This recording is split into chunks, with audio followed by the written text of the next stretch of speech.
intended receiver on the play.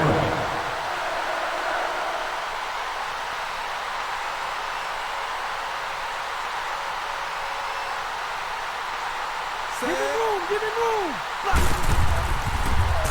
The field goal attempt is good.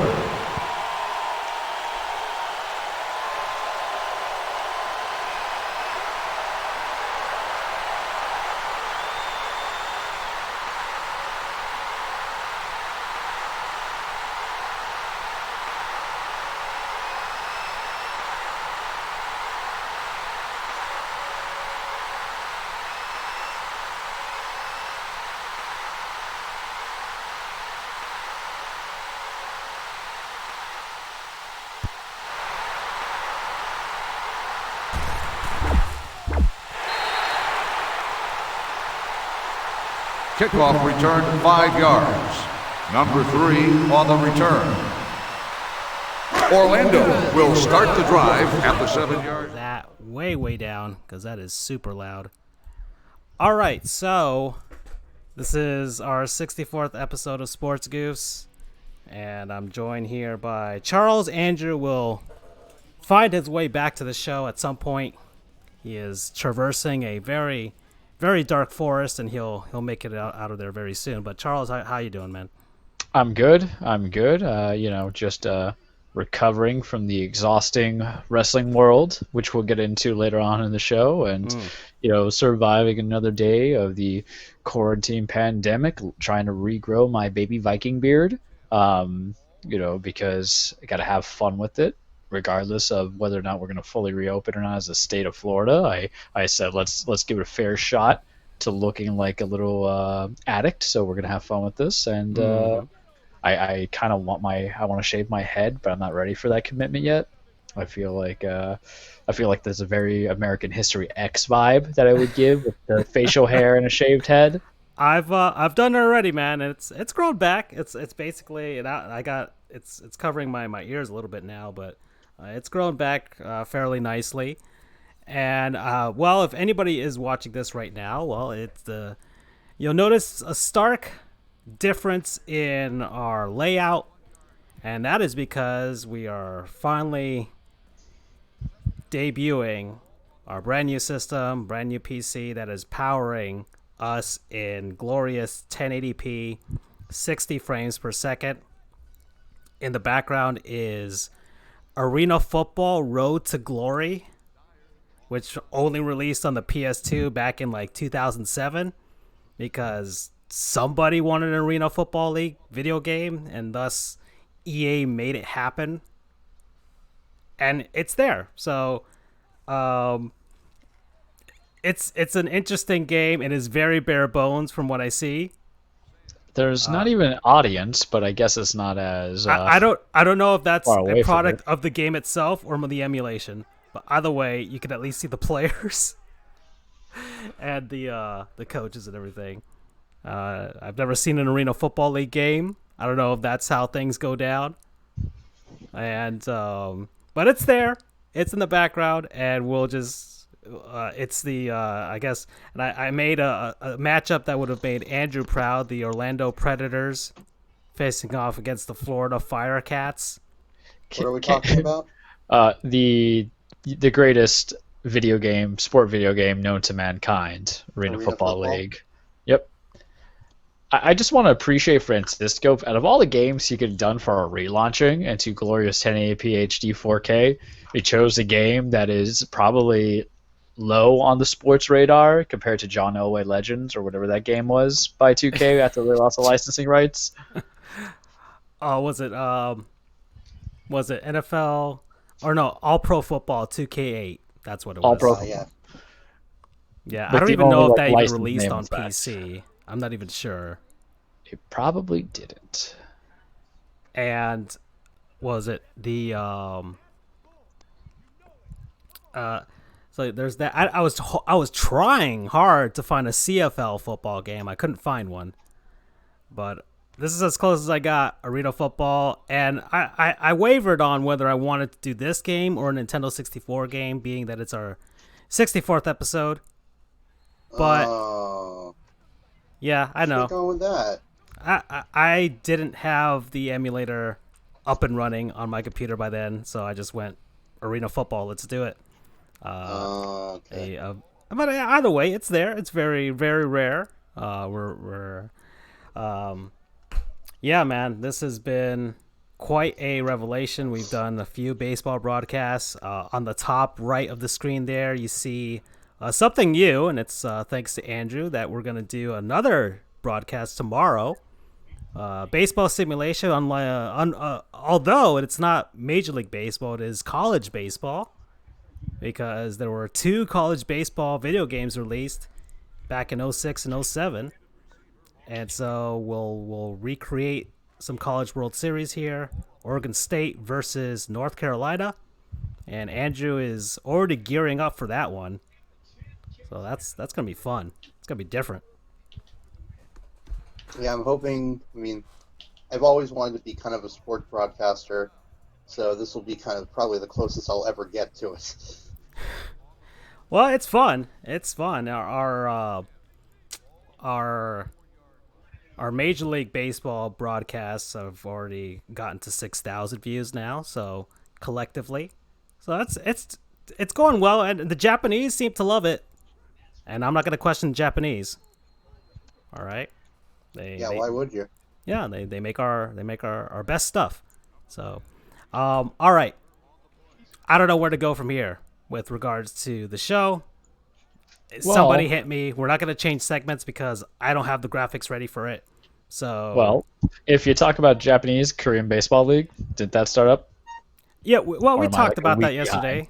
I think Dan Straley, a former Marlins pitcher, had like a 10 strikeout game or something like that. Pitched pretty well. I have no idea what's going down there, but yeah, it started up. The NFL released their schedule for next season, so now we all know who's facing who at what time and what place, and we'll see if they make if that actually does happen this year. So as far as that, when we could talk about that. So Charles, as far as your Titans are concerned, any sort of like good or bad for you? It's beginning of the season, depending on your opponents. All right. Well, it goes down to this. I hate predicting schedules because you're taking everything at face value, right? But having looked at the schedule and said, if everybody stays healthy, the main players, and nothing crazy happens, I can see 9-7 or 8-8. There's some analysts who are saying 10-6, and it makes sense because we're retaining a lot of the same guys.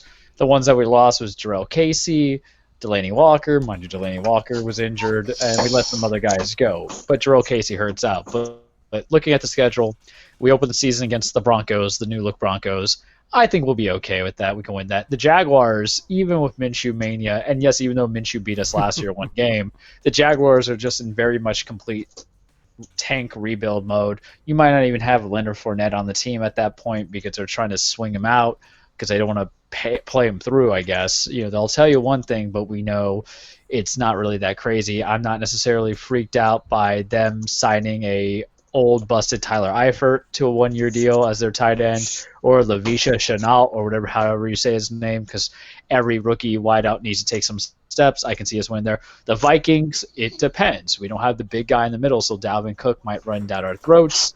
There's no Stephon Diggs, though, so maybe that changes the whole, game itself, because you're asking Justin Jefferson to do a lot that he may or may not do. I'm excited for the Steelers-Titans game that's happening October 4th because I think we win that one. I think it's the end of the Steelers' road, even though they went, 8-8 or 9-7 last year. It was competitive between us because they were trying to get into it. But even if Big Ben is healthy, I mean, that team itself, Juju Smith-Schuster did not portray himself as a true number one receiver. He had a very down year of injuries, and there was nobody else that could help him out. James Washington and Deion Johnson, they weren't helping him out. James Conner did not look the part on defense. Yeah, they have TJ Watt, who is an animal. I think Bud Dupree's still there, so he's going to help get some sacks. But I would like to beat them. It'll feel good. Bills tight end. My buddy's a Bills fan. We play each other like every year, it seems like, and I think that's very important for at least a wild card spot, because for the AFC North, everything is up for grabs, I would say. In that division, or I'm sorry, AFC South, everything's up for grabs in the division. I'm looking at the Steelers schedule as well. But the Bills have something to prove because they wanted to throw in the Patriots. We have something to prove because we're sick of being the wild card team who goes far. Mind you, at this point, it doesn't even matter about seeding, because if you're only going to give a bye to, or not seeding, but to like conference or division championships, none of it matters anymore because you're only giving buys to number ones on both the AFC and NFC. So what's the whole point, right, of AFC South, AFC North champions and all that stuff? Yeah, you can sell the merchandise, but now it's kind of silly because there's not even the sense of getting additional buy, but that's a different story for a different day. Us versus the Texans, we'll probably lose one against them. We're playing both of them, but Deshaun Watson will still work some magic, or there'll be some tomfoolery, but that team is kind of, let's just say this, they're not neuter, but they got one ball hanging, right? Because you lost DeAndre Hopkins. You might be able to produce, but you ain't a dangerous cat anymore, because you lost DeAndre Hopkins, who was the heavy testicle, and you're left with a combination of David Johnson's busted self, Kenny Stills, who's probably going to get traded to the Green Bay Packers, so you lose part of that right there. You basically only have Brandon Cooks, who, if healthy, is probably going to get you 900 to 1,000 yards, sure, but he's just been kind of, those concussions are very serious, man, and you don't really have anybody down the line tight end. And then Will Fuller's always injured, so it's, like I said, one nut going, right? And who knows what happens. Plus, Bill O'Brien's a nut himself as a GM. Us versus the Bengals, I would love to break the heart of Joe Burrow, but we have a propensity of like losing those interesting games. Then we're going against the Bears. Then we have the Colts. I think we'll split it. You don't really sweep the division. The only team that has swept the division for so long to me was the Patriots. Even the Chiefs lost a couple of games against some division rivals. Highlight game. There's 3 highlight games. I know I'm kind of going down the schedule, but that's also because I'm being objective here. I mean, I'm trying to post the NFL's graphic for it. They have a pretty good one that shows basically all of them. But well, it's revenge game November 22nd against us and the Ravens, and I can see them flexing that game in case there's a playoff spot that's in contention. Remember, we broke Lamar Jackson's feel-good story. Everybody crowned the Ravens last year as being the team to beat. To quote Delaney Walker, if you want to crown them, but you still got to play football. We did that with the Browns, and we whooped them, and then we whooped the Ravens. So it's good. That means we're going to get destroyed mercilessly.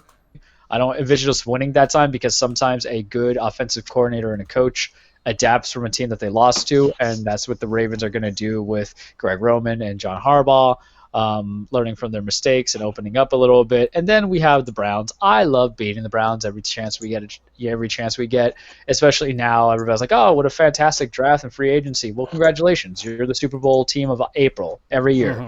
You're the Super Bowl champion. But, I just kind of want to punch you in the face, because I just don't like that organization.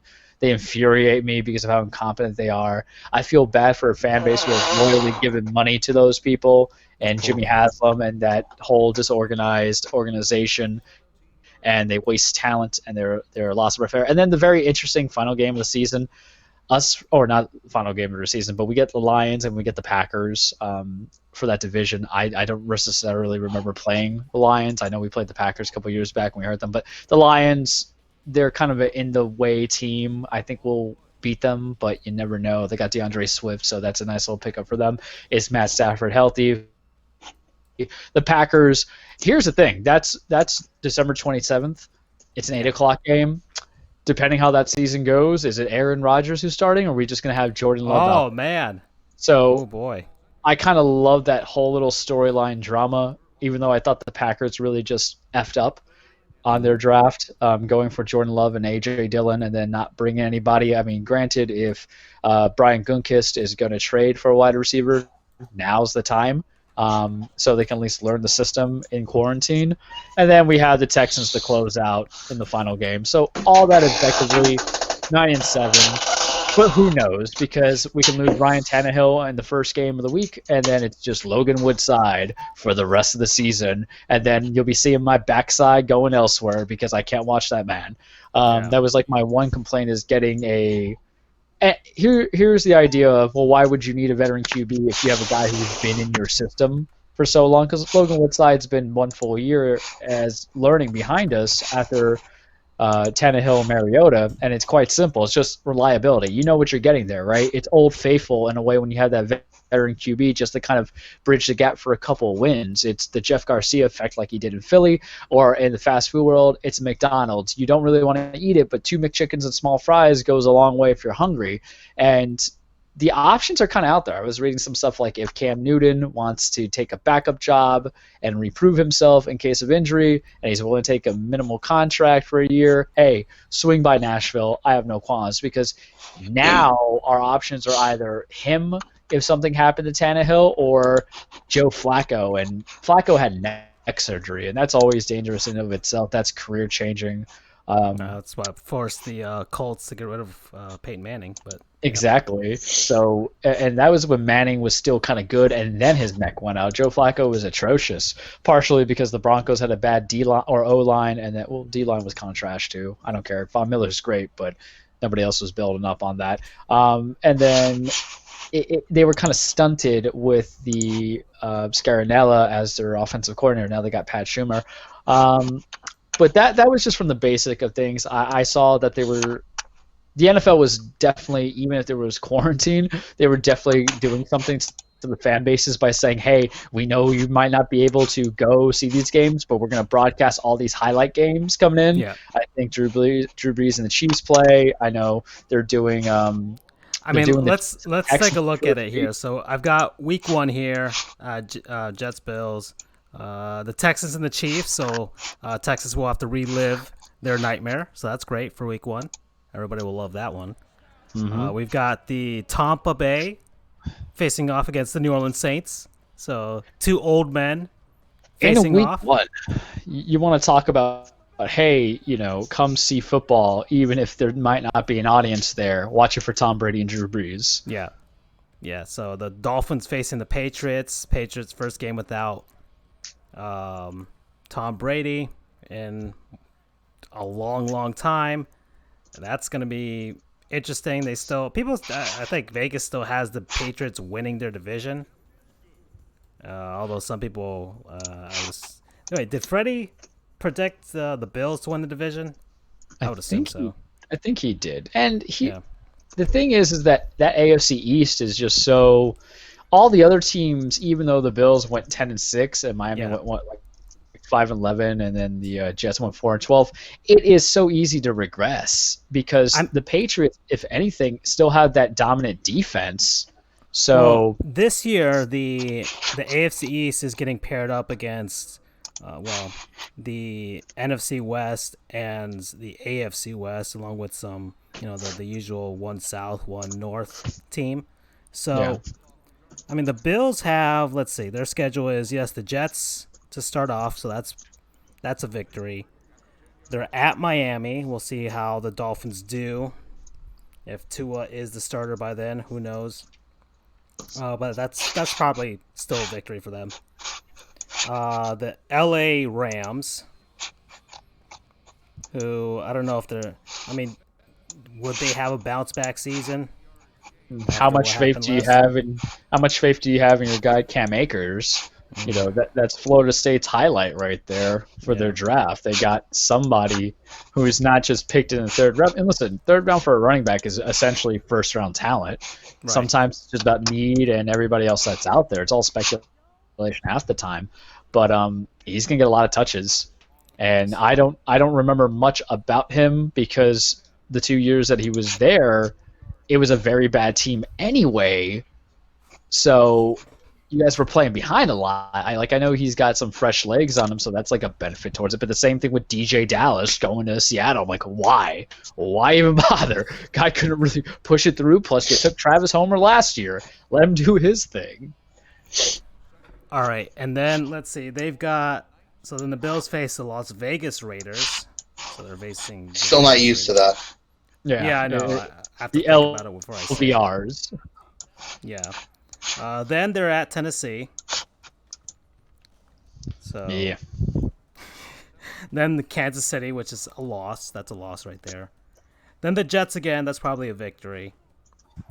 Then the Patriots, and that's in week 8. We don't even know what's going to happen by then. The Patriots could either be okay or just awful.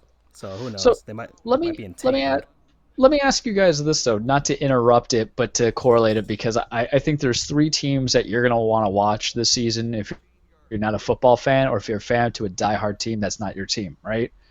One of them is obviously the New England Patriots. The other one is the Tampa Bay Buccaneers, and the other one is the Las Vegas Raiders. So if this Patriots team, they lost some guys on defense, they lost Tom Brady, but it's not as if they were that excellent on offense last year to begin with.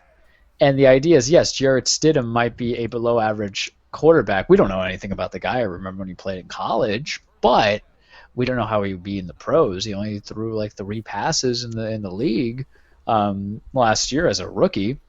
But if they kept all their pieces or most of their pieces on defense, which Stephon Gilmore still there, J.C. Johnson still there, or is it J.C. Jackson still there? They have a beast set of cornerbacks and safeties.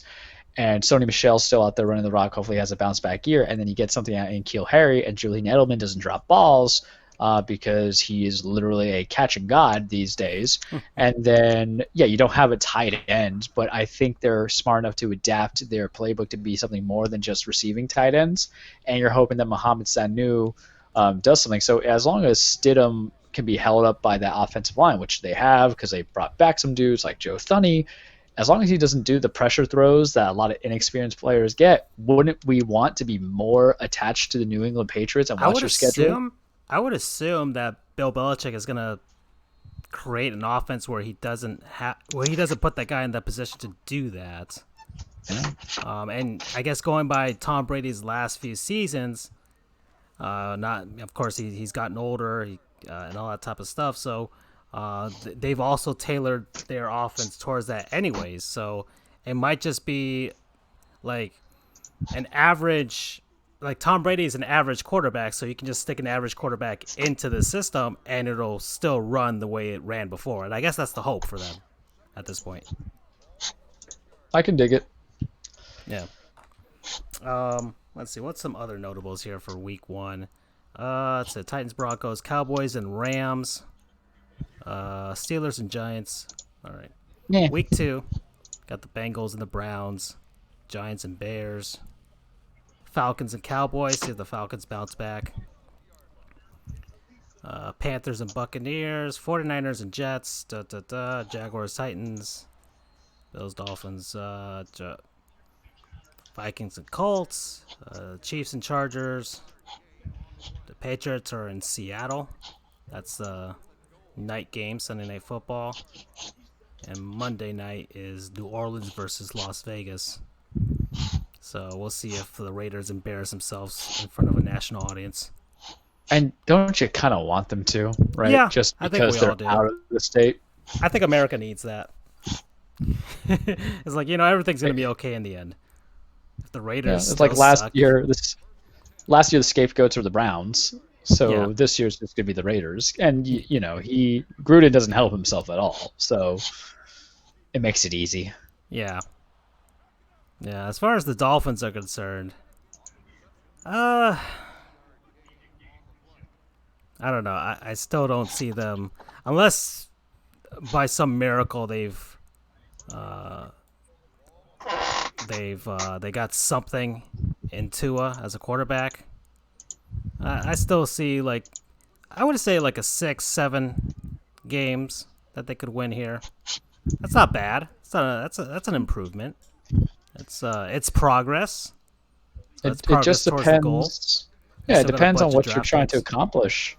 I think, that's what I don't expect them to just suddenly be a playoff team. I guess at best,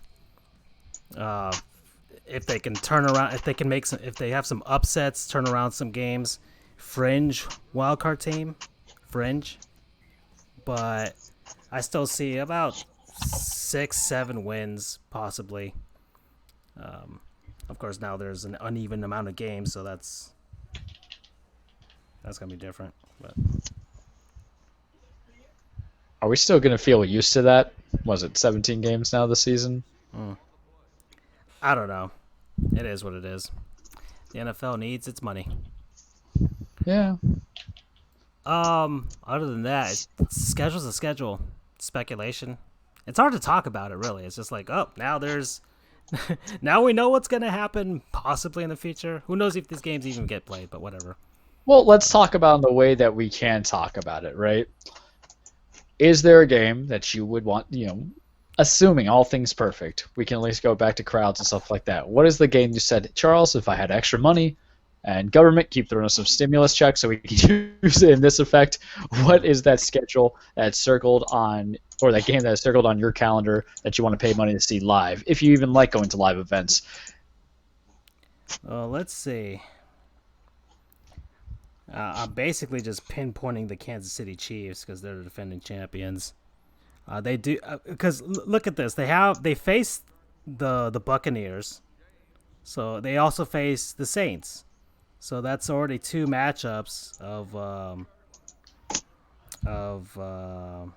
That's some star power right there. Yeah, exactly, with the quarterbacks there, especially because that Buccaneers matchup is in Week 12, and we'll see whether this experiment in Tampa actually works. Or it could be a horrendous mess, and that still might be fun to watch. Trust me, I Tom would Brady, love. as we see Tom Brady go the way of Willie Mays with the New York Mets. I mean, don't you want to see him kind of crash and burn a little bit? And yes, I am drinking the haterade, but there's a reason, because I only got to see Tom Brady really pout when he lost the Super Bowl game after a successful season. We don't know what malcontent Tom Brady looks like throughout the entire season. Tom we already Brady know on a losing team. Oh, and we already know that we're going to get that with Aaron Rodgers. So it's like chef's kiss, because it's like both hands of discontent. Because you're going to have the type of guy that would try and get a coach fired, Because he certainly couldn't do it in New England. That's partially the reason that he left, because Belichick was going to stay either way. Brady's at the end of his rope here, so he has no influence there. But in Tampa, he could be like, look, this is a very short experiment, and we have a short window. I need a coach that can get me to the promised land and get you guys to the promised land. So, who knows? I don't know. I mean, all the stars have that little diva in them, and Brady definitely has that diva in him. The Patriots just kept it pretty well hidden, He has a personal spiritualist or whatever the heck he has.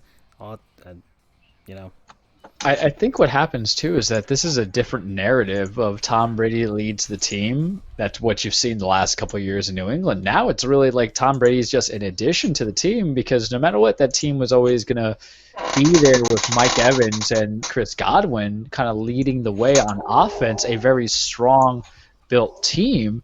And now you get Gronk, and I understand that, we got Brady, but you got Brady too because Jameis kind of disappointed and dropped the ball. Listen, I'm just saying it right now. If you had Jared Stidham in Tampa, I think you probably got a very competitive team right there, just because of who you're supporting that cast of characters with. Yeah. I mean, that's why the Buccaneers are taking this gamble. Let's just see if the greatest quarterback of the last generation can make this team work, even though it's the greatest quarterback of the last generation at the end of his career. So I know this is terrible, and I never really want to wish injury on anybody, right, or something. But can we get the circumstances of when the Bucs and the Saints play one more time, but this time Drew Brees is injured for whatever reason, like he has a hangnail, so we get Jameis versus Tom, and the Saints versus the Bucs, because that's the football gods putting everything into place for you. That'd be fun.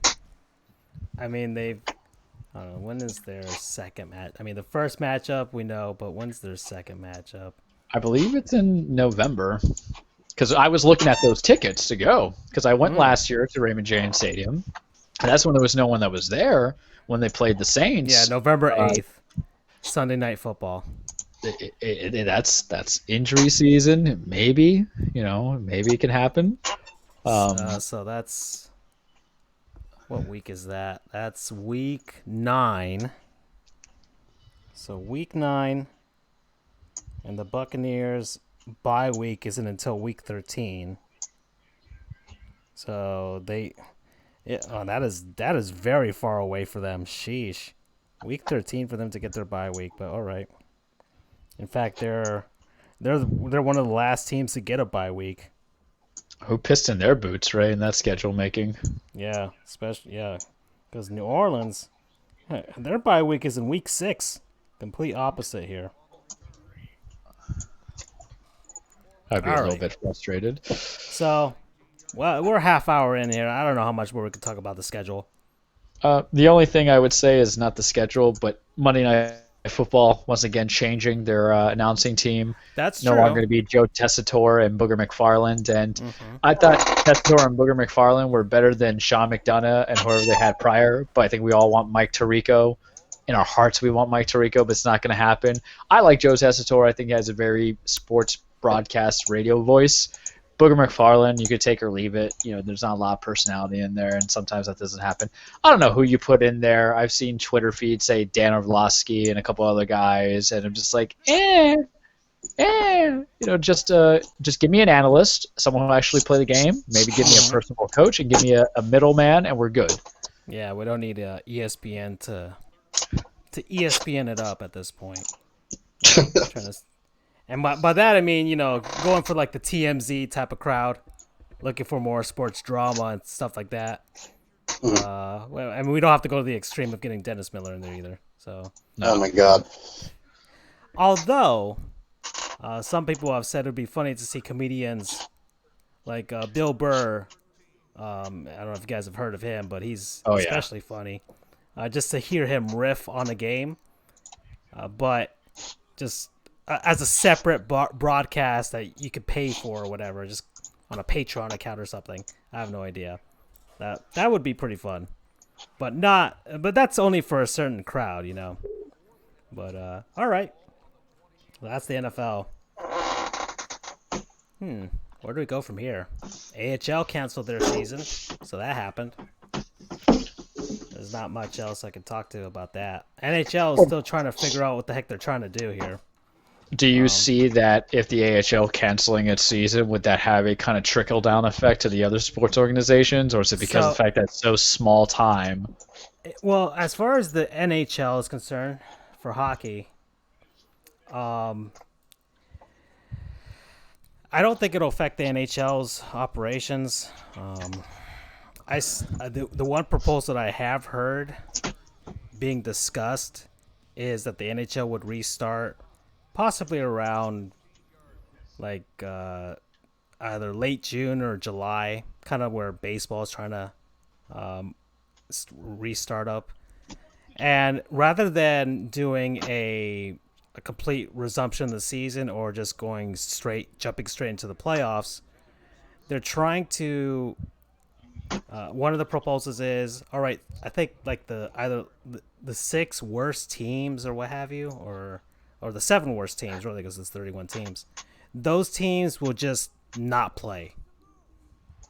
So basically, they're just not going to play wherever they are. With regards to the draft lottery, that's where they are.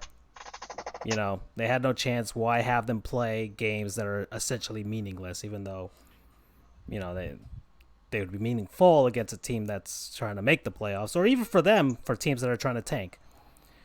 And then the other 24 teams would try to resume like a shortened season. They'll have, at the very least, a training camp to get started up again.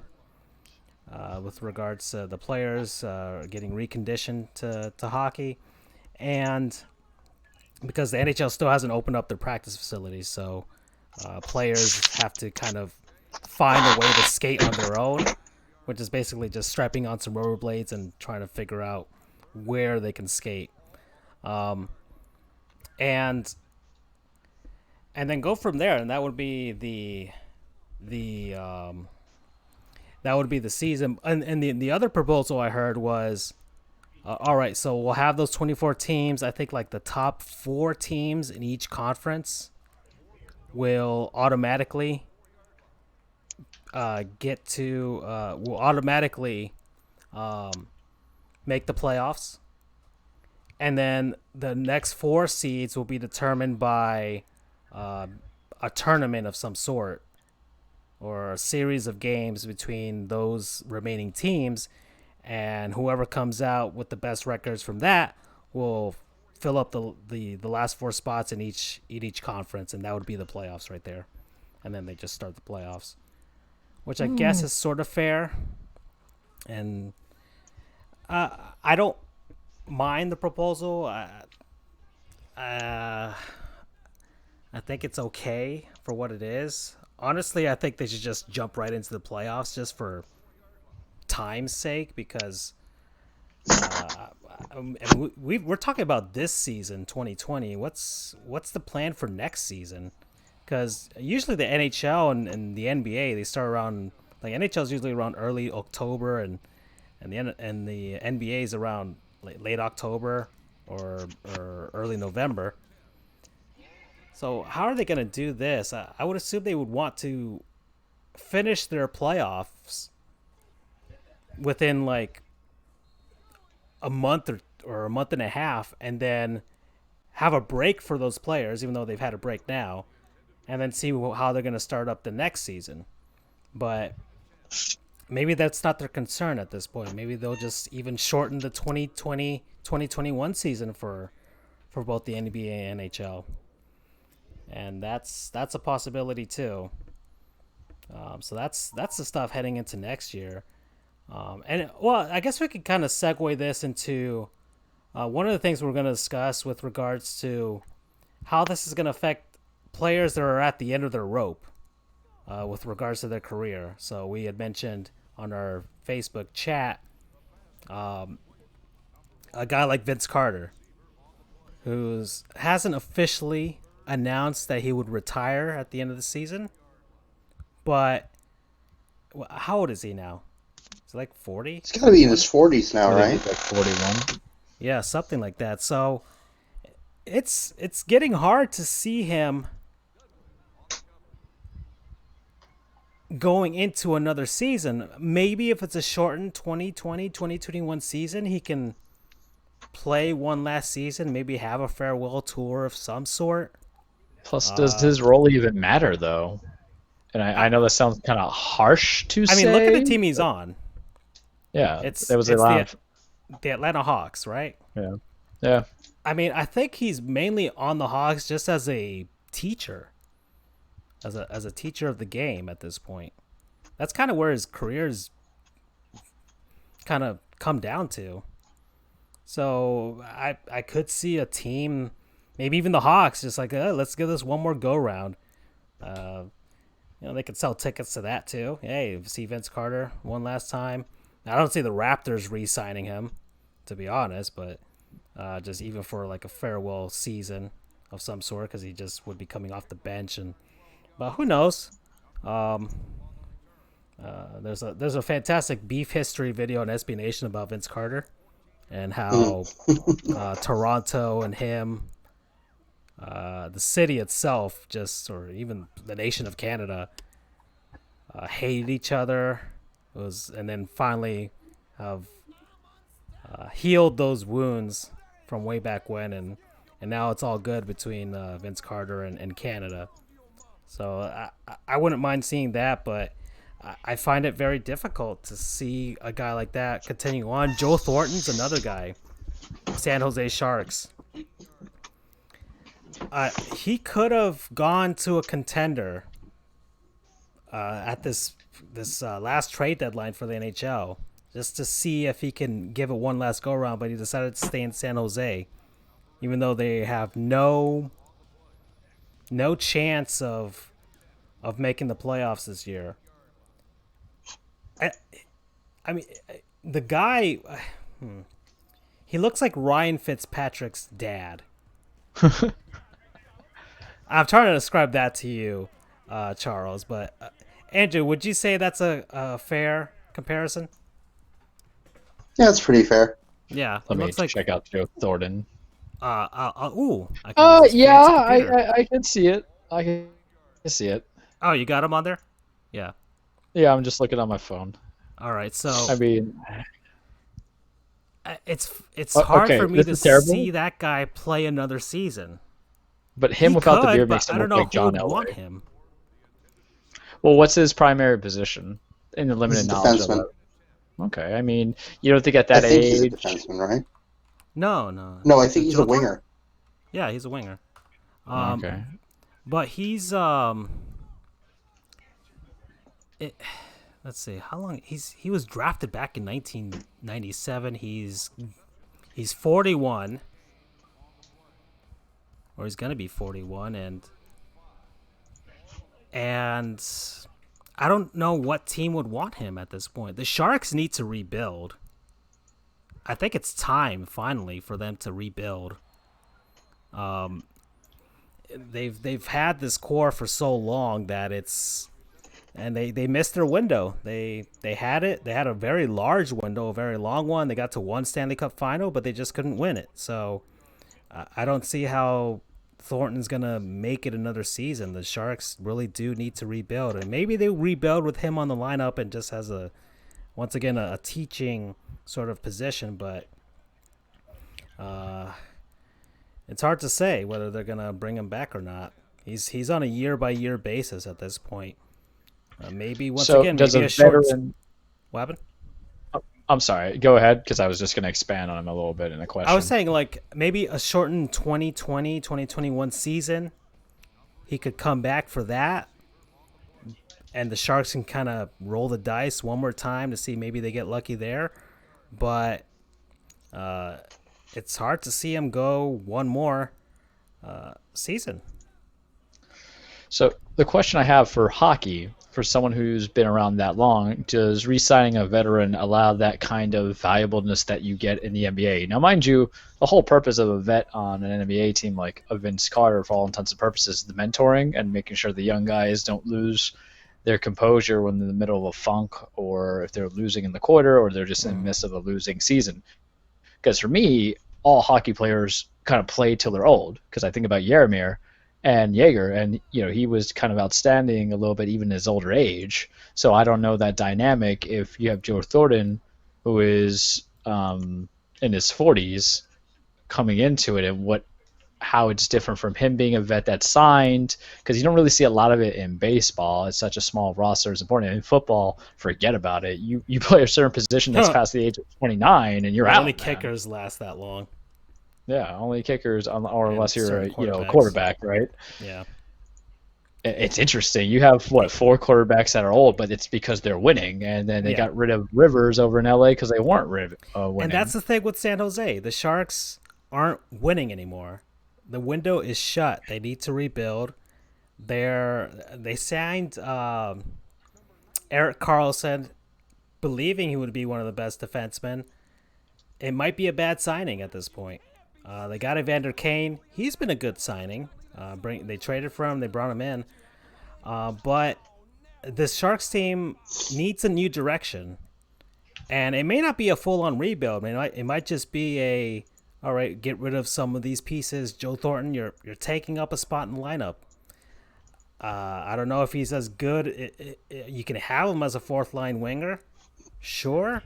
But would it be better to have somebody that might be a little more durable on the fourth line, a little younger as well, and a little quicker? Because that's the other thing, man. Because that's a huge thing about the NHL now. You need speed. So Thornton's the thing about Thornton is that even though he plays a wing position, which but he used to be quick, or at least quick enough, but for all intents and purposes, he is a slowpoke now, even by defenseman standards. So he's not really equipped speed-wise for his position anymore. That's why I thought he was a defenseman in it for a second. Oh, yeah. Or forgot that he was a winger, because he is just really Well, he's a slow. center, but still, either way, he's the point still matters that you're making. He's up there in age. So Yeah. I don't Yeah, because I thought he was a winger too, and then I saw here on Hockey Reference he's been a center. But it's gonna be tough. And then there's the other guy. Well, he's not gonna retire anytime soon. That's Albert Pujols. Nope.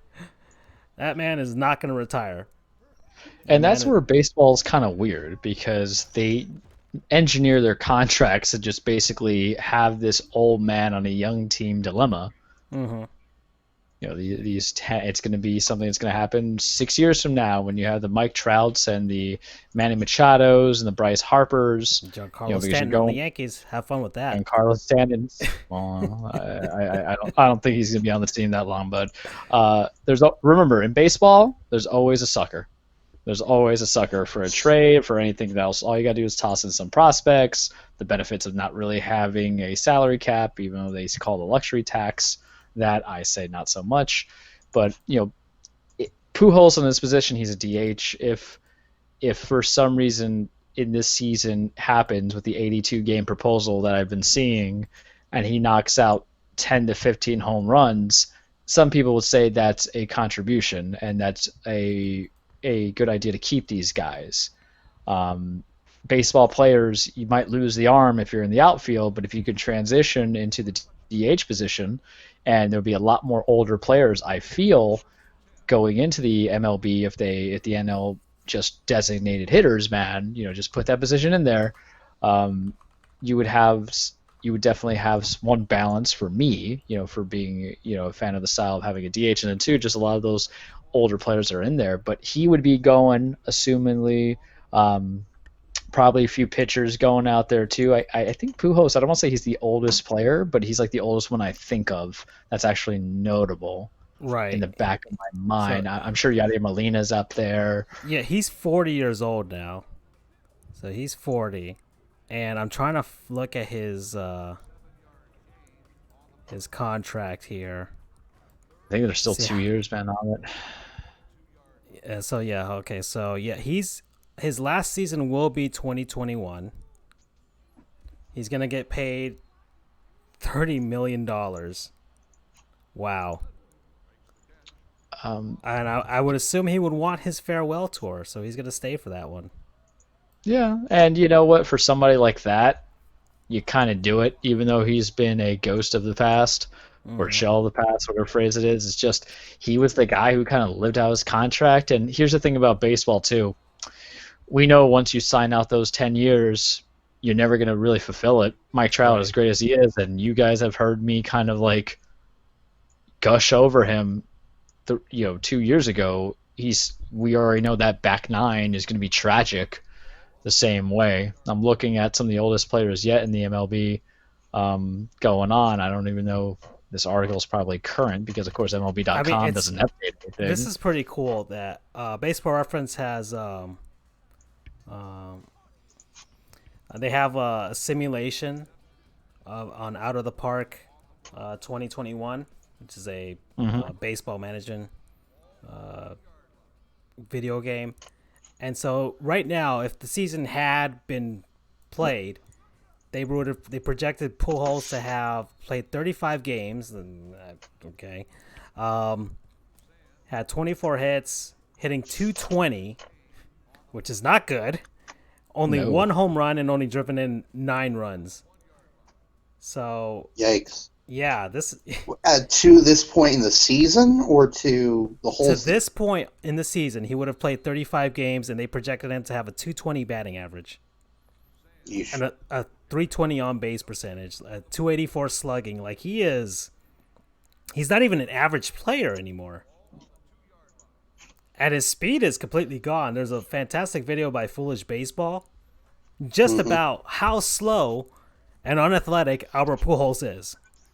So if it makes it's sad to see, really, because this guy was one of the best players of up to 2011, like of that past decade in the 2000 through 2011. And this has happened to him, but he's going to play out that last season. I'm sure the Angels, after signing Rendon especially, are looking towards actually being competitive, and just they'll have his farewell tour in 2021, and just they'll finally be free of his contract. Really, it'll be freeing for the Angels of all teams. But yeah, that man is going to play it out, and the Angels, they suffered. I think they've only made one playoff appearance since they gave him this contract. So it didn't. I wonder if they regret that decision. They regret the amount of years. Like his, let's see. So let's just say he made the All-Star team in 2015. So I don't even know how that happened. Because he had 244. He might have been voted in. I have no idea.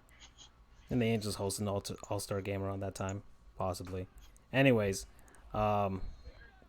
he's played 99 games in 2013.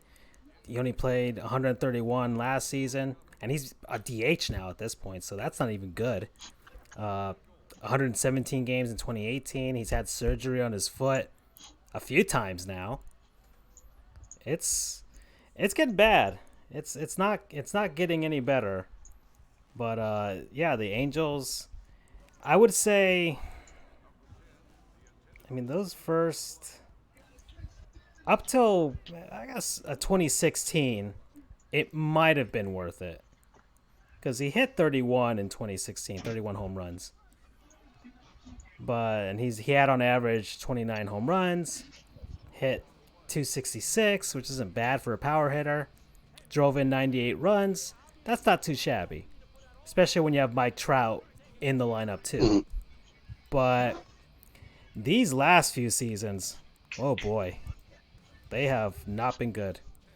So I think if they had paid him if they had offered him a 5-year contract, maybe even the same amount that they're paying him now, 25 mil, 30 mil, it would have been worth it. And then he would have left Anaheim and I don't know, got to Tampa or something. I have no. For some reason, older players like that end up in Tampa for like their last season as a DH. Hideki Matsui did that. I don't know if y'all remember that. Hideki Matsui played for the Rays at one point. He was there for like 10 games, I think. Yeah, something like that. Manny Ramirez. Johnny Damon went the same way too. Yeah, Johnny Damon. So somehow they find a way to end up in Tampa, which I think happens to everybody, really. Somehow we all find ourselves in Tampa one day. It's just like, why are we here? How did we get here? Because it's the Hotel California. All right. So that's our old player talk. Any old players you guys think may not make it other than those that we've mentioned? Oh. I mean, one is just kind of by default, but it's an NFL one that we haven't given. Demaryius Thomas. I don't even know if he's still on the Jets. I know he was on the Jets last year. You got to remember this guy was just like peak animal for a couple of years with the Denver Broncos. Had that highlight play with Tim Tebow in the catch for the touchdown. Won a Super Bowl ring with Manning there, even though Manning didn't really do anything in that Super Bowl. One of the better guys, and then he just kept getting injured, and he's going to go the way of most NFL quarterbacks, or not quarterbacks, wide receivers go limping. But if you had to say like a person who's not kind of blackballed because of their age, it really, really, really feels like it's kind of like the last ride for Phillip Rivers. I was going to kind of say Drew Brees, but if they keep getting screwed over in the playoffs, I think Brees keeps coming back unless his body just breaks down. But Rivers, his contract's a 1-year deal in Indianapolis for $25 million. It's one of those things where I think Chris Ballard is saying all or nothing this year. They're going to say, hey, we have some wideouts that, if healthy, can do some work with T.Y. Hilton helping out too. Marlon Mack and Jonathan Taylor, our offensive line's good. They're basically saying, Phillip, you sucked last year because that team that you're on sucked. And there's a hard argument against that. If you look at it prospectively, everybody was kind of injured. The offensive line was bad. Derwin James was out. I think Joey Bosa was out for a bit. What can you do? I mean, granted, though, Mike Williams and Keenan Allen were healthy, so that's the argument, against Rivers on that sense. Like, you had two premier guys. I mean, maybe Mike Williams isn't there yet, but Keenan Allen's definitely a top 10 wideout, and you still couldn't get going. You threw too many picks because sometimes there's that moxie. But listen, there's plenty of times where guys are going to throw picks, but you look at their body of work. But 1-year deal, I do not foresee him going further, especially if they come up short in the playoffs, because it's just kind of not worth it. I don't know exactly what Chris Ballard's vision of the future is for the Colts, because you also have to make a decision with Jacoby Brissett, but that is the fringe thing, and it could be one of those things that's out. The hope that the Colts think is that it's that same argument. Okay, that was just an outlier. Your team was bad. You had 23 touchdowns. You threw 20 picks. You're with a better team now. You'll get back to your 2018, 2017 numbers. You had 32 and 12 and 28 and 10, which are all those solid numbers and everything. That's, his completion rate was pretty much the same. He had 66%. So he's 38. There might be 2 seasons left in him. Well, here's the counter argument. Average play. Here's the counter argument to old quarterbacks. If they're getting a full year off, let's say the NFL season is just canceled because of CV, right? Your body's healed. You haven't taken a sack, and right. It's like coming back from an injury, but you've had longer time to heal. During this quarantine, I haven't been able to deadlift or bench or do whatever. I'm just doing basic stuff. You know what that means? I might lose a little frame, but my shoulder loves me. So if I feel great from that, just putting up my teeny tiny weights, imagine how Phillip Rivers probably feels, knowing that he's not having 280-pound plus men chasing after him with the sole purpose of decapitating him. Give somebody like that almost 18 months. That's one argument. That's another, I guess. For some sports, that's good, like the NFL. NHL is kind of in between there because, your body's going to heal from all those hits and everything. But, you need conditioning. You need to be – those guys are on the ice pretty much every day to get the work in because, ice skating is just all about you walk every day. So, your legs are accustomed to it. But, ice skating, you have to do it in some way or shape or form in order to keep themselves conditioned. So it's harder for guys like a Joe Thornton to get back up. It's like, oh man, and that's the reason Roberto Luongo retired. He's like, I can do it. He's like, it wasn't that he couldn't do it. It's just it takes him so long just to prep for a game that it wasn't worth it in the end to keep going. I don't know how Joe Thornton feels. He might just be like, you know what, I'll just keep it going. Let's roll the dice one more time. I could see Phillip Rivers. He's got so many kids to feed, so I could see him doing one more season. Like 9, man. Jesus. But at the very least, he can afford it. So that's a good thing, right? You do you, man. And we talked about it earlier, but for the NBA is so risky because we talk about Vince Carter. Let's talk about a real name, LeBron James. If that year comes out, your body's not. Granted, the guy keeps himself in phenomenal shape at 35. He could probably play till 45, but the window, because if he goes, that Laker team can't really. I'm gonna say right now, it can't do much because you've seen what an Anthony Davis solely led team gets you with. Average coaching, it gets you kind of in the playoffs and then a couple years outside of it.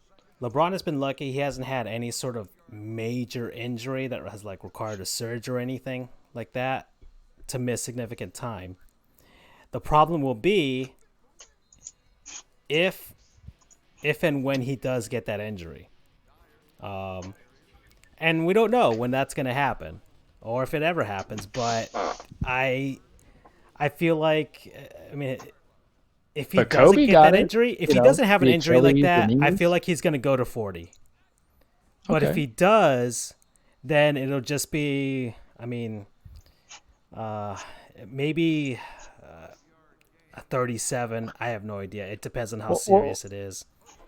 Well, let's jump on that because there was a lot of players who got to 40 and they end up just having their playing time just severely diminished. Tim Duncan, Dirk Nowitzki, they just disappeared. They were coming in like 10 minutes a game. LeBron's not that guy. Like if he has and I mentioned the Kobe thing because not the comparison that they're on the Lakers, but Kobe had that Achilles injury and then the subsequent other injuries that came in, and then that final season when he knew he was out, they were on that time management and you're on a losing team. I don't even think LeBron kind of wants to go that way itself. Time management for health is different versus time management of just appeasing an ego and letting the new talent come in. And he has that, the ball, all puns intended, the ball is in his court of how he wants to direct his finale, his career. And he might not be in the finale because the way he's kept his body in shape has been very Tom Brady-esque, where there's been no major injuries and you've been able to perform at a high level. Is the cast of characters that he has around him great to the point where he wants to keep returning every year? No, for two reasons. One, there's still a solid lack of depth on that team, and I understand that the Lakers at that point were like number 2 or number 1. It's been a while since I've looked at those standings, right? Because it's all non-existent to me. But they were definitely a harbinger of war, of all intents and purposes, or force to be reckoned with. But there's no guarantee that'd be Anthony Davis, because let's be real here. He's a unrestricted free agent. I don't know how they're going to do it with the contract signing if they end the season this year. If they're not going to do layovers, that's beyond my pay grade. But assuming he's just a free agent coming into it, he can go where the money is. He doesn't have to. You can always build a contender at, what is he, 26, 27? You can always build time for him. He's now really entering the prime, and then you got to figure out what you want to the Eastern Conference and make somebody go over the top. Yeah, he could just fake out Embiid, Joel Embiid all the time, so you're good. And then Kyle Kuzma, you really don't know. He's more of a trade asset than a true third starter. Yeah. I mean, you kept him because you knew you wanted him around LeBron and Davis to kind of alleviate the stress on LeBron in the shooting aspect, but also just to have a guy if LeBron needs rest time, because you're not going to rest all three of those guys. That's the thing you got to understand about basketball is that if you don't, there's never a team that you're built that you can put all your starters on the bench at the same time, right? Especially in important games, you always need that infusion of certain guys who, if they're your number 2 or 3 scorer, at some point they might be your number 1 scorer because your 1 or 2 are sitting on the bench. Right. All intents and purposes. So you'll have the guys who are, and I'll end it on this. There's going to be players who are just old and they're faded out because the talent leaves them. And then you have the two who can kind of direct themselves in their careers. And I look at Phillip Rivers, the argument is 16 to 18 months of, no body getting slacks, and, maybe he can maintain that strength and he can still slice and dice, so maybe he stays, versus your Joe Thorntons who are going to be like, I aged out and I don't have the cardio for it anymore and my legs are kind of stiff from being on ice for 20 plus years, so maybe it's time to hang it up. And then you have the other guys who are taking this year to contemplate their future because the window's closing in the next couple of years for them. Yeah. All right, so we're well at our halfway point here. So let's do a word from our non-sponsors. I don't have a graphic, so just trust my word on it. That's what we're doing right now. Who wants to start? I started last week, so I'll let you guys go. Yeah, I could start because I don't think I haven't attacked in a while, so I can jump on. Okay. For it. So, when you're trying to survive a quarantine, everybody has their own kind of thing. And for me, it's kind of been eating, working out, trying to, and then the gaming, right? So, side note, I beat Horizon Zero Dawn. It was very fulfilling. Took like 51 hours. We already gave it that flair that it so rightfully deserved a couple weeks ago. But when you have these long games, gentlemen, they're just so exhausting sometimes in terms of story and size and girth and everything like that. You can only take so much as a human being. As much as I love the story of Aloy, sometimes I needed something a little bit simpler. Sometimes I need something that's not mind-numbingly dumb, but it's thumb-numbing and kills my fingers, but allows me to kind of slice and dice a little bit. So I was like, all right, we just finished Horizon. What do I want to jump into now? And the answer was pretty simple. It was there. Out of the other 11 games I have to play still, it was right there. I went back to an old love, but in new, fresh form. I don't know how you guys feel about the Devil May Cry series, but I have always loved and hated that damn series because of my thumbs hurt. I don't like boo-boos. I'm old. I've already have a busted hand from the boxing for years. I broke my hand when I was 17, but I love the coolness, the style, the ability to kind of get my rank up into it. I loved 1, 2 was kind of disappointment, 3 was very hard. And Francisco, since you got your PS2 emulator, you can bring it up. But I've been playing Devil May Cry 5. It came out last year, March 2019. I bought it like that week, and it's just been on the shelf collecting dust. This one's kind of interesting. About 5 or 6 missions in. So you start out with either human or demon hunter or devil hunter. So I went human first because in my brain I'm thinking that's the normal mode, and then they'll just advance because there's so many. There's Dante Must Die mode and all this other stuff. Yeah. But apparently human mode is easy. But I'm kind of just farming for orbs so I can get all the new techniques. This one's interesting because now you're doing rotation cast with 3 different players. You have Nero, who's returning from the 4th one, who's more of a hillbilly now compared to how I remember him in Devil May Cry 4. Dante's around, but he's hiding because that's the problem. They don't give you full-out Dante anymore. You have to kind of earn it at some point. He's coming around, and you have a new character named V. 3 different kind of playing types. Dante's a more that old classic. You could do whatever you want, hack and slash, shoot your ebony and ivory, get your devil trigger going on. You got Nero, who has like a devil breaker attachment so he can catch and bring people in. He has his Sparta sword. Now they rev up the engines. And then you have V, who plays with familiars, so a big like panther and a like, I don't want to call it a crow, but it's just like a raven kind of thing. So for long attacks and for medium attacks, and it's just nice, man. Like, it's weird because I know the games are relatively short, but then there's secret missions, and then here I am like, oh, I want to collect more orbs to do more styles and moves and have new sticks coming into it. So there I am, replaying the missions on a lesser difficulty, getting stylish points on, so I just make my guy a complete badass going forward. So I've done the first 5 missions or 6 missions on both the equivalent easy and normal mode, and now I'm just going to kind of make my guy OP. It's perfect for like kind of farming red orbs anyway, because I've already played through that mission, so I'm not missing any kind of sense of sound and story. I just put on the headphones, listen to some music, or listen to the Dresden Files. We'll talk about those more maybe in the future. Surprise, surprise. Spoiler. But the game's beautiful. It hurts my thumb because I'm button mashing, but then I'm like, okay, I don't want to hurt my thumb anymore, so let me teach myself how to strategically button mash, and it's just a damn good time. And sometimes you need that simplicity in gaming, because at the end of the day, we're all animals. We just want to destroy things. So let me just hack and slash some demons that are invading my Earth with familiar friends that I remember. I remember renting Devil May Cry at Blockbuster when I was 12 years old. So now that I can say I'm the 5th iteration with much better graphics and a better game engine, and now in my head I'm like, damn, how many times am I going to replay this? Because people love their Bloodborns, people love their Dark Souls, people love everything's from Software apparently, or they're going to love their Neos, and here I am like, let me just go for a rock and roll good time. Like, I just drank a Red Bull and a Monster mixed together, and I did a little bit of cocaine in the bathroom and just go kill some demons. All right. Unlike Houston tested promo code promo code cool, but with three O's. Okay. Well, I guess I'll go segundo here. So, it would be really easy for me to just have my non-sponsor as this gaming PC, or the company that made it. That'd be really easy, to do. I mean, side note, thank you for upgrading to something that makes us look beautiful now. Yeah, it's something. Yeah, exactly. That's a very, very advanced toaster that I got here, but I'm not gonna go that way. I'm gonna go to another video game. We're gonna go to video game route once more here. I'm gonna double dip, and it'll be the Jackbox party games, because probably the last 2 weeks now I've been playing a ton of these. I've been streaming on my other channel. You can see on one of our labels there on the bottom. And they are just a fantastic rock is very good time.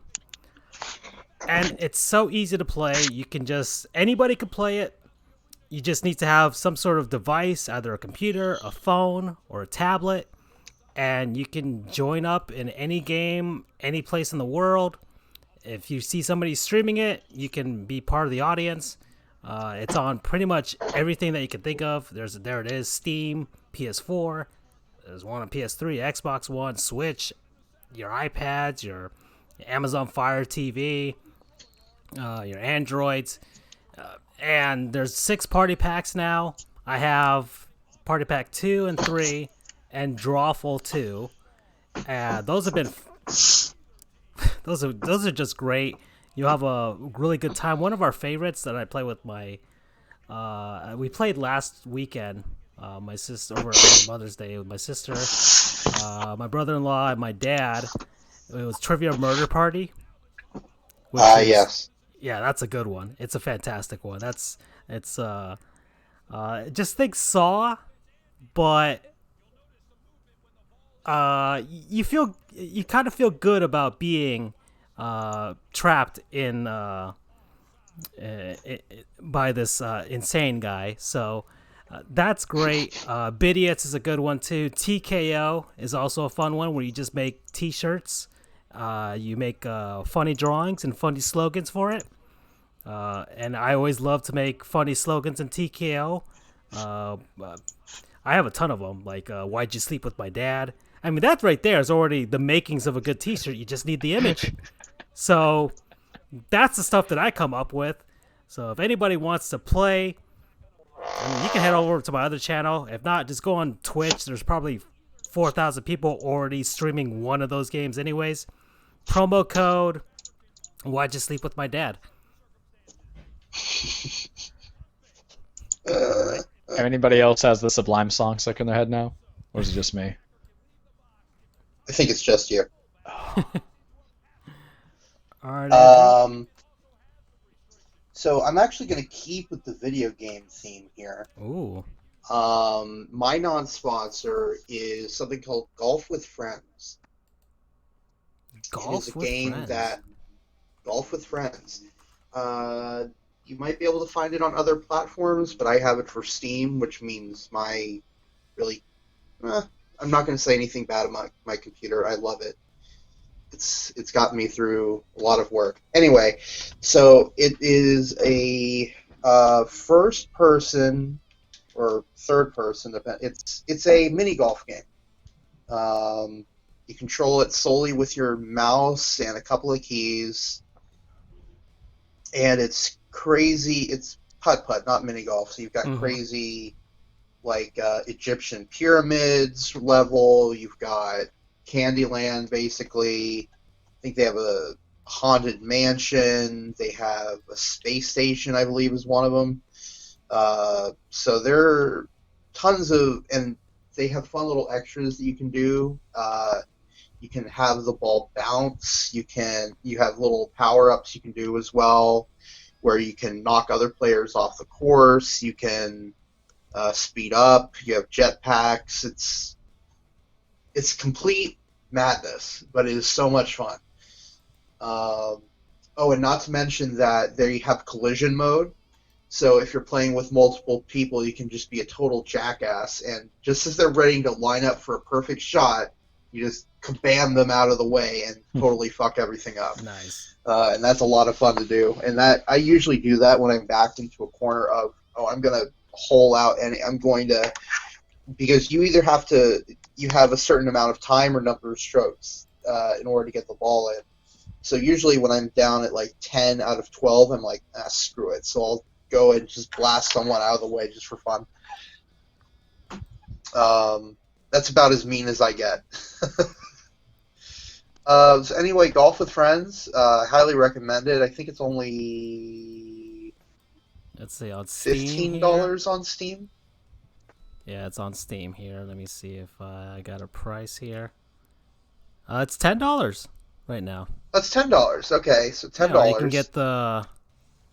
can get the game with the soundtrack for $10.43. So there you go. Yeah, if you're looking for a way to, have fun with friends, but also potentially release some pent up anger or whatever, that would definitely be a game I would recommend. Okay. So Golf with Friends promo code. Fuck things up. All right. Well, that Or looks I guess fun. it should be fuck shit up. Fuck shit up would be better. Oh, this is fun. Very family-friendly promo code this week for me. All right. So all video games. So we've been stuck indoors for so long. All right, guys. So let's see. Oh, the simulation in the background has ended for us. So Who won?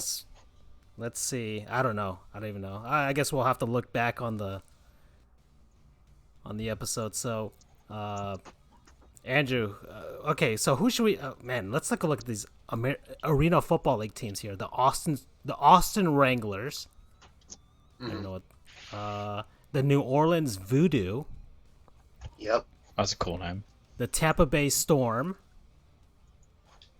Now, here's a fun little trivia for you.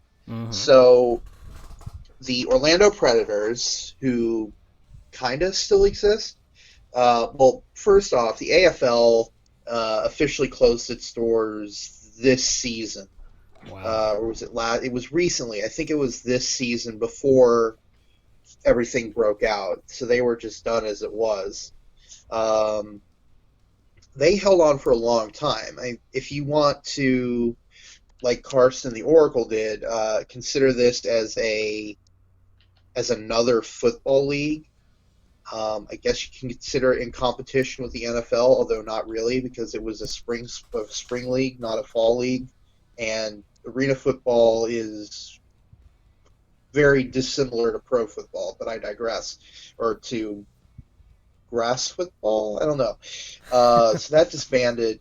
So it lasted like 30 years though, so it was definitely extremely successful for what it was. For most of that time though, Tampa Bay and Orlando were rivalry teams, naturally, because Orlando and Tampa, and they held the quasi-copyright to War on I-4 for most of that time. I think since like the 90s. Which is why, even though Orlando media was calling the UCF-USF rivalry the War on I-4, the schools couldn't this is stuff that I've heard. I can't confirm it, but I trust who I heard this from.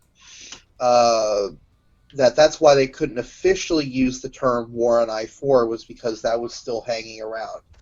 But then when Tampa bit the dust, that opened things up a little bit. Again, I'm not 100% sure how accurate that is, but it sort of makes sense.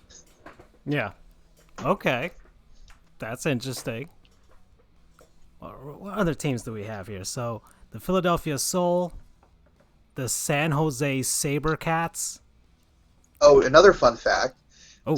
Philadelphia Soul, guess who they were owned by? Oh, Bon Jovi. Correct. I remember that because it was on Always Sunny in Philadelphia. Who says it's not all connected, right? Yeah. I forgot what the episode was about. Hold on, I'm trying to remember. I think Frank was trying to buy the Philadelphia Soul, but I forgot the reason why. I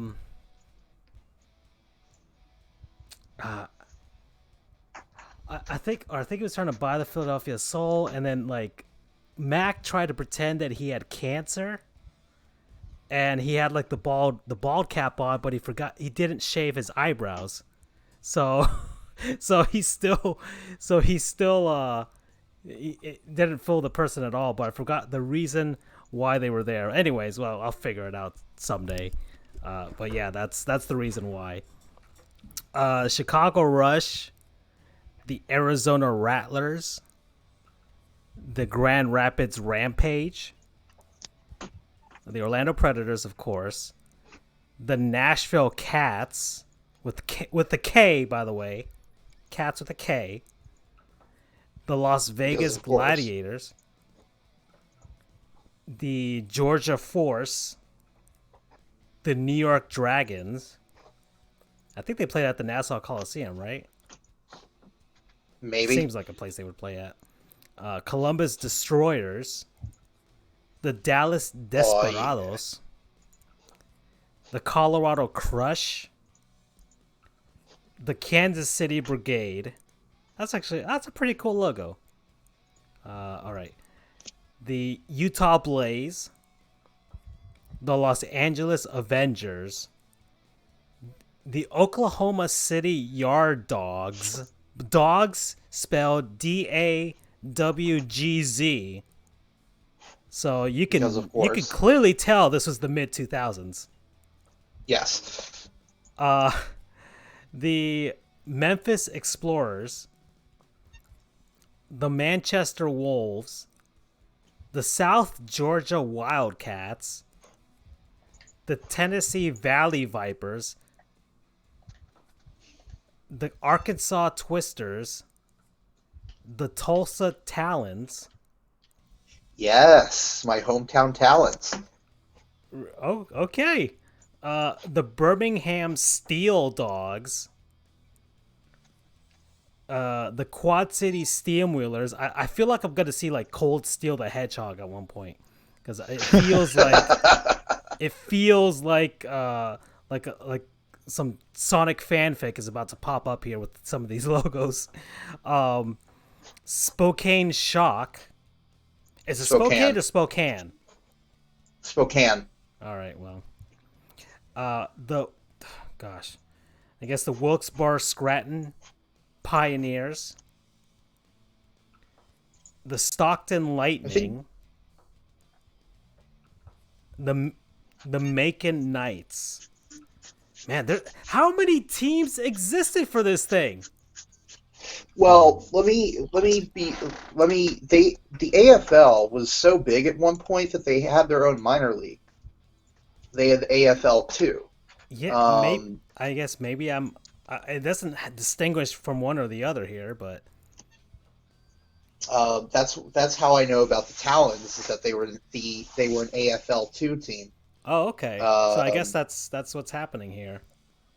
So I don't know if it was a true minor league where each team had an affiliate that would feed directly to them, or it could have just been like its own minor league. I'm not 100% sure how that worked.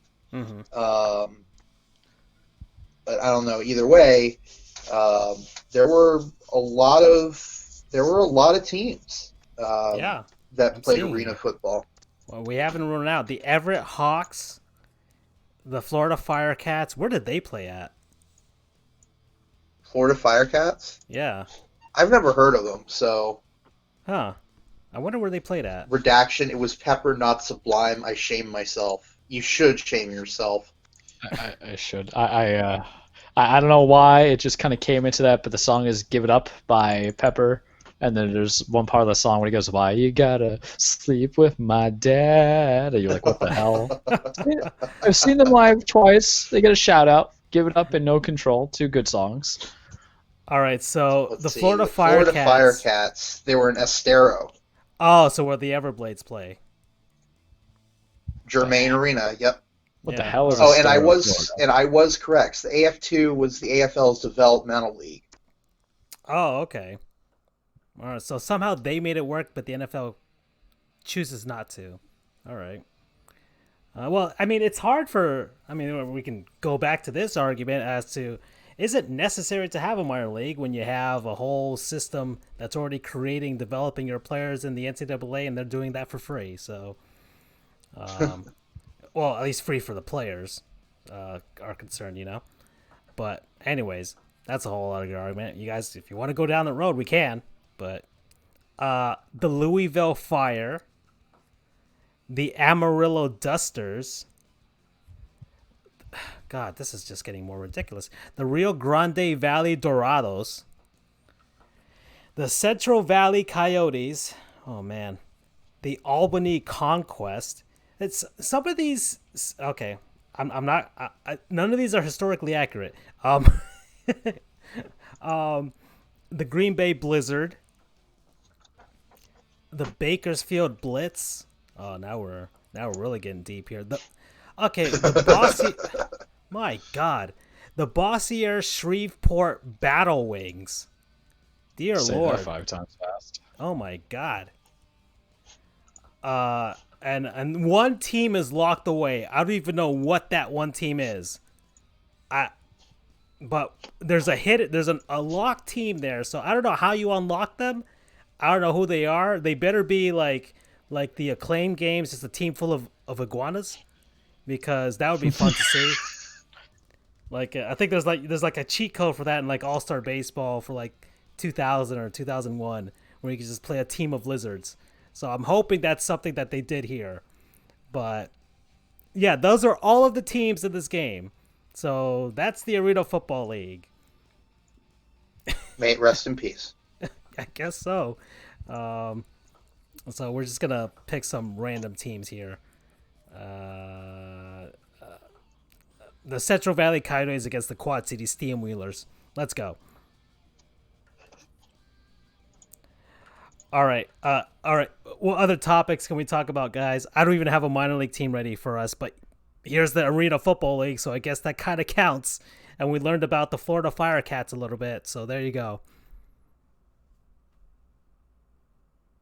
It was a learning experience today. Suggestions where we can go from here? I can give you a player we remember forget. Oh, really? I've been kind of sitting on him for a while, but when we were going down the emulator, Sit on him no more. Sit on him no more. Sit on him no more, as we say. Said. I mean that. I don't know, right? So let me just bring him up here. So aside from Francisco's lacking of humor, fire writer, I'll give you a guy who kind of came in. So you remember the good old days of playing Madden or NFL 2K, of players that kind of came in, and when you went hardcore in a game of Madden or 50 on dudes online. That was me when I found out about online play. So I was like, you go through some names. So I just said, okay, I just typed in like Madden, NFL, whatever, and who they bring it up. And one of my friends is a big Buffalo Bills fan, so the name kind of thrown around in conversation. So my player we remember for forget is Peerless Price. So just straight from the wiki. Kind of noticeable, kind of notable, but then kind of nowhere, right? Played his college football at Tennessee, drafted by the Bills in the second round in 1999. Remember, the Bills were always kind of struggling of finding the proper guy to support as their wide receiver crew when the great era of Jim Kelly and Andre, whatever his name is, kind of came. In fact, I'm not a Bills fan, so I can't speak to the masses of him like everybody else. I just know certain things. He played for Atlanta and for, I believe, Dallas as well. He's, 43 years of age. His career receptions, 403 receptions, 5,000 yards, 31 receiving touchdowns. He had what you just consider an average career year, but his highlight was in 2002 when he had over 1,200 yards receiving, and I think he had 9 touchdowns that year, and then everything else kind of went downhill. He had 800 yards in Atlanta, then nothing, in Dallas. He only had 7 games he played, and he finished his career in Buffalo. I just remember playing him in Madden when I was the Bills. I think that was when it was Trent Edwards. No, it would be before Trent Edwards. So, God, you're making me really go back to other players that we remember forget. We can go down the rabbit hole of these Buffalo Bills teams. There's a bunch of them on those. I mean, Jesus, it's no bueno, you guys. It's no bueno. But there was just a lot of good potential on those early teams, and then it just couldn't do anything. Like they had Willis McGahee, he has their running back. Let's see. So 1999 was the Music City Miracle, right? So yes. 2000. So the 2000 Buffalo Bills. So let's take a look at this. The Dolphins won their division, which is a what the hell? Oh yeah, exactly. It's like, how did that happen? Well, and that was the season after Dan Marino retired. So, see, the Bills finished 8-8, and let's see, Wade Phillips was the coach. That's always a favorite there, Wade Phillips. Yeah, all right. So look at this team here. Yeah, just mediocre. They went 2-0, then 2-1, 2-2, and then they just couldn't get out of being 500 that entire season. So I want to see their Yeah. roster here. Look at their roster here. So Doug Flutie at QB. Peerless Price. Eric Moulds is on this team. Was the season. I think this was a season that propelled them to get Drew Bledsoe the following year as well, because that's when Brady kind of came into his own, and they're like, all right, we just gotta get some dudes in. So But that right there is not a talented team for 2000. Yeah, so let's see, let's go here. So passing, let's see. So no, Drew Bledsoe didn't come in 2001 because remember It was 2002. Yeah. he got injured and then Brady came in. He became the backup for the rest of that season. But yeah, Alex Van Pelt was the QB there. He started 8 games, and Rob Johnson started 8 games there. So that's who they split between the two. And yeah, it wasn't a good season for them, that's for sure. Because look at that ratio there. Oh boy, There's a lot of players to forget right there. oh yeah. Alex Van Pelt, he was 31 years old coming in there. Look at their wide receiver core here. Yeah, Reggie Germany, Eric Moulds, and Peerless Price. That wide receiver there. Travis Henry, Sammy Morris, and Sean Bryson at running back. Yeah, and then because McGahee came in later. Yeah. Because he was. I think they had something going when it was Johnson. And in 2002 was with Drew Bledsoe came in.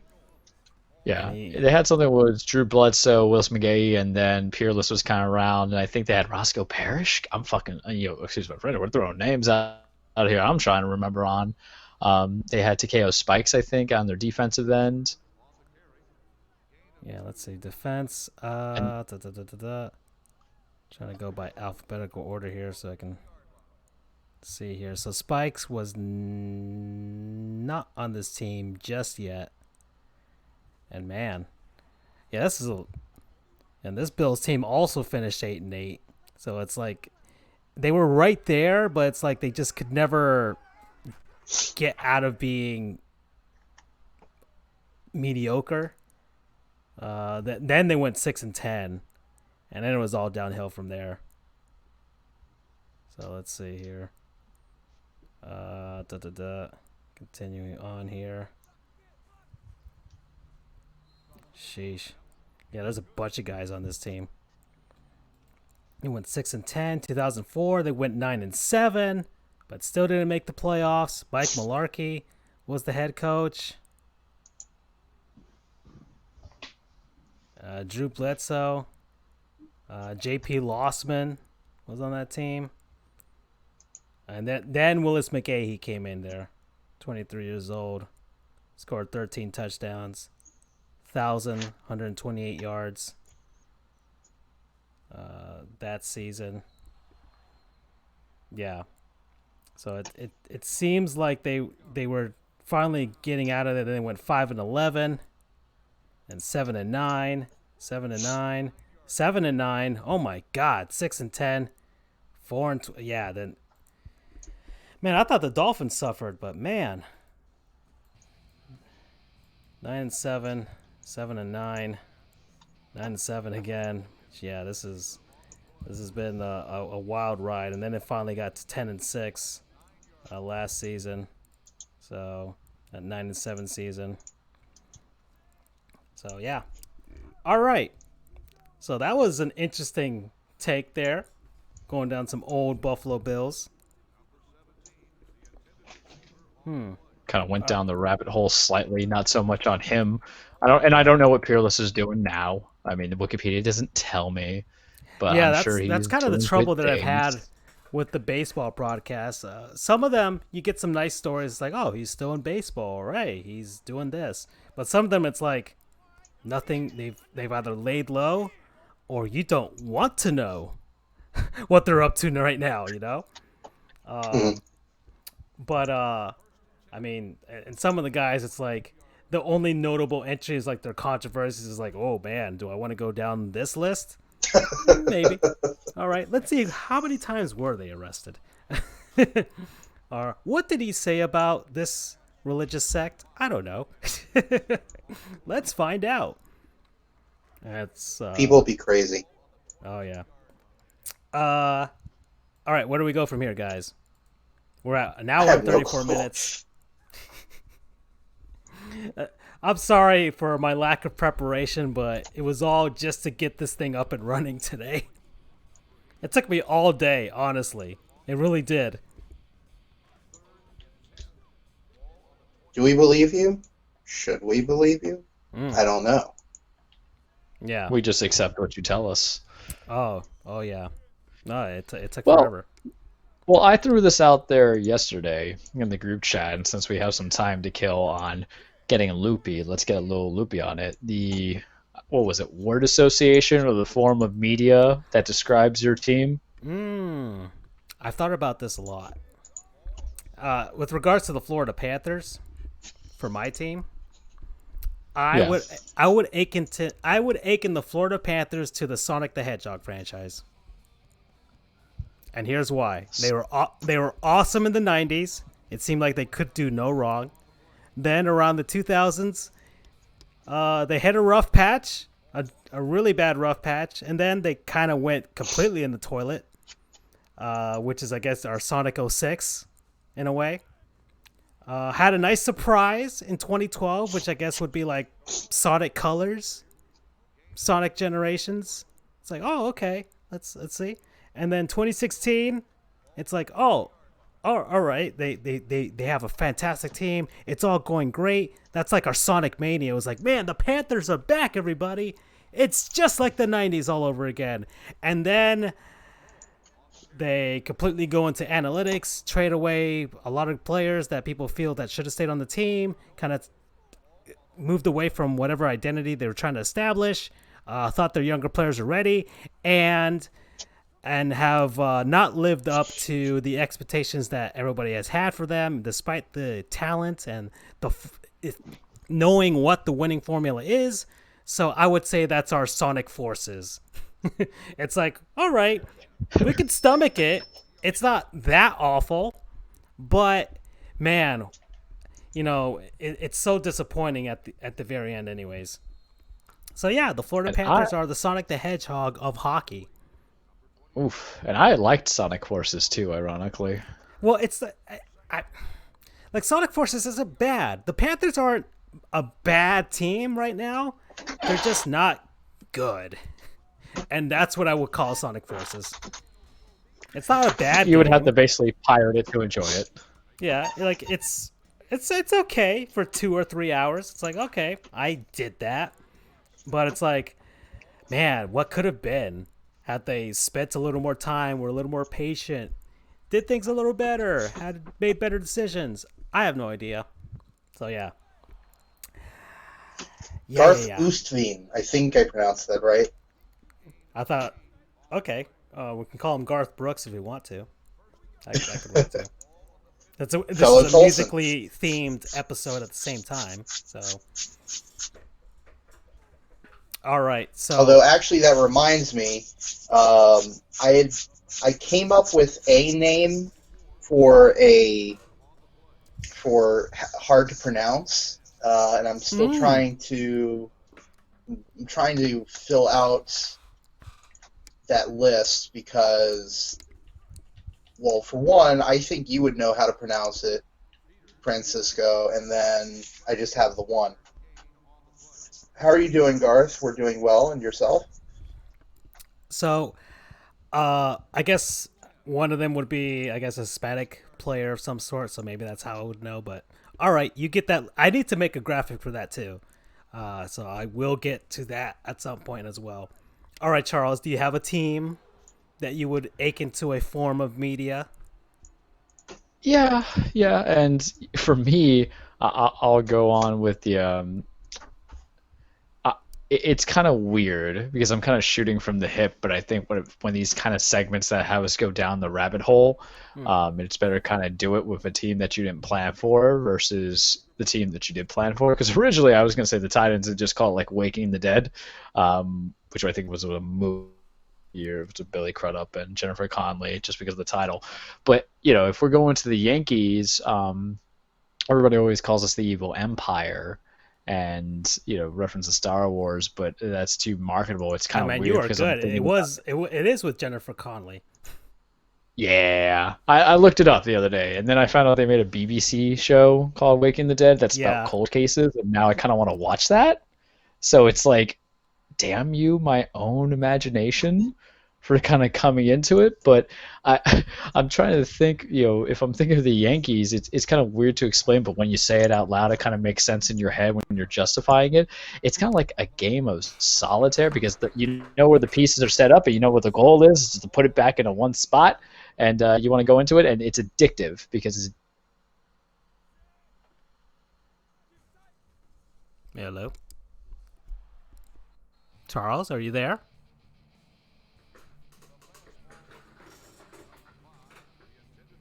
Hold on, guys. Hold on. A bit of a technical difficulty here. It's Sports Goofs. That's what always happens here. So, I got to figure this out. 1 second. Let's see if I can figure this out. I can't hear you guys whatsoever. So whatever you guys are saying, yeah. And you guys can hear me too. So that's what's happening right now. Oh, this is great. This is great that this is happening right now, because oh boy, this is great. So I can't hear you guys at all. You might be hearing me, and everybody else might be hearing me, but yeah. 1 second. Let's see if this works out for me. Advanced sound options. Oh boy.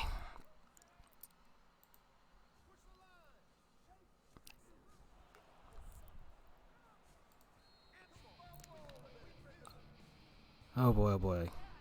Let's see. Boys, can you hear me?